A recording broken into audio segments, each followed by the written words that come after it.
yang dikeluarkan Menteri Perdagangan.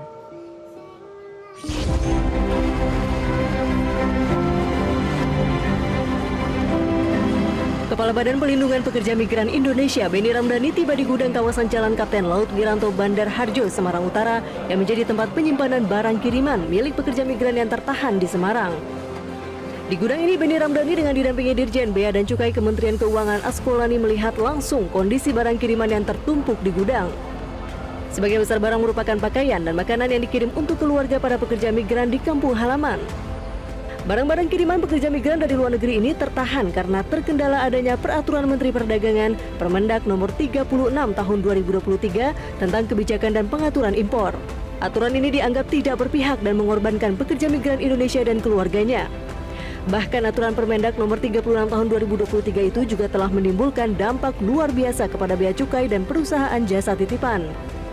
Karena aturan itu, bea cukai dan para perusahaan penitipan barang harus dengan terpaksa membongkar dan memeriksa setiap barang milik pekerja migran Indonesia untuk memastikan jenis dan jumlah barang yang masuk sesuai yang diatur Permendak Nomor 36 Tahun 2023. Hal inilah yang kemudian mengakibatkan terjadinya penumpukan barang-barang milik pekerja migran Indonesia di gudang-gudang penampungan barang milik perusahaan jasa titipan yang berada di kawasan Pelabuhan Emas Semarang.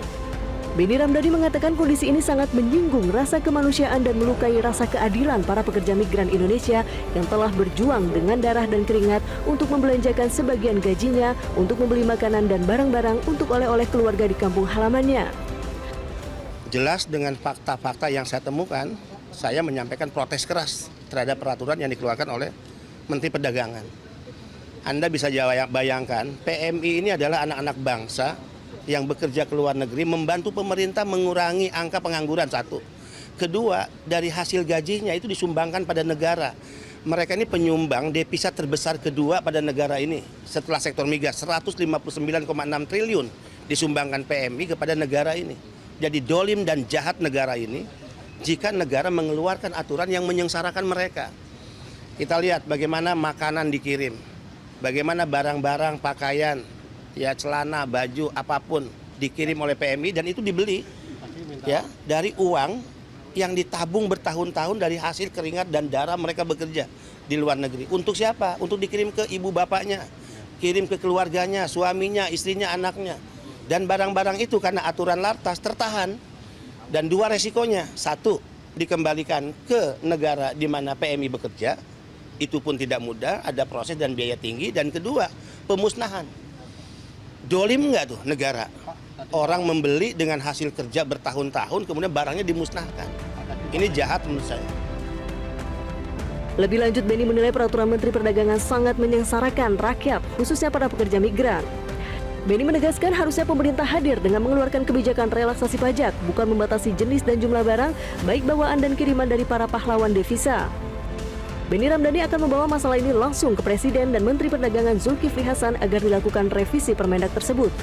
Karena semangat Permendak yang diharapkan BP2MI dan juga PMI sebenarnya adalah batas relaksasi pajak atau pembebasan bea masuk barang milik pekerja migran Indonesia dan bukan pembatasan atau larangan terbatas atas barang milik pekerja migran Indonesia.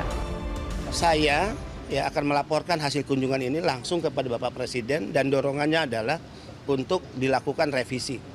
Kalau Pak Zulkifli Hasan sebagai menteri ya karena kekuasaan ini datang dari rakyat, memiliki rasa kemanusiaan. Saya yakin ya beliau mau untuk melakukan revisi. Ini demi siapa? Demi rakyat. Tidak ada kekuasaan yang langgeng dan tidak ada kekuasaan yang datang dari nenek moyang kita, enggak. Ya, saya kepala badan, beliau menteri, kekuasaan ini datang atas ridho Tuhan dan atas kehendak rakyat. Dan kita bekerja sepenuhnya untuk rakyat, bukan untuk nenek moyang kita, bukan untuk partai kita, bukan untuk keluarga kita. Saya pernah mengatakan cara berpikir penyelenggara negara yang selalu mencurigai rakyatnya itu harus dihentikan. Mencurigai PMI seolah-olah PMI kalau beli barang itu untuk bisnis, ya untuk komersial. Bodoh engkau. Ambil barang orang, nak bongkar barang orang. Tu sekedar baju pun, baju oleh-oleh keluarga dia dari perantauan. Kau fikir sikit, bodoh bangang marwah engkau babi. Yang korupsi besar-besar kau tak tahan pun anjing. Geram aku. Inilah Indonesia tak maju-maju. Macam ni ya.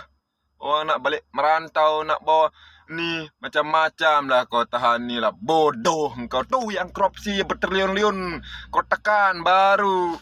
Apalah. Undang-undang ni lah, undang-undang tu. Tai. Buat ni. Tu yang korupsi besar-besar tu bertriliun-liun. Kau tak cam dia punya. Tu yang kau tegaskan. Yang ni sekerat ni apa. Bodoh. Bangang kau lah. Undang-undang apalah.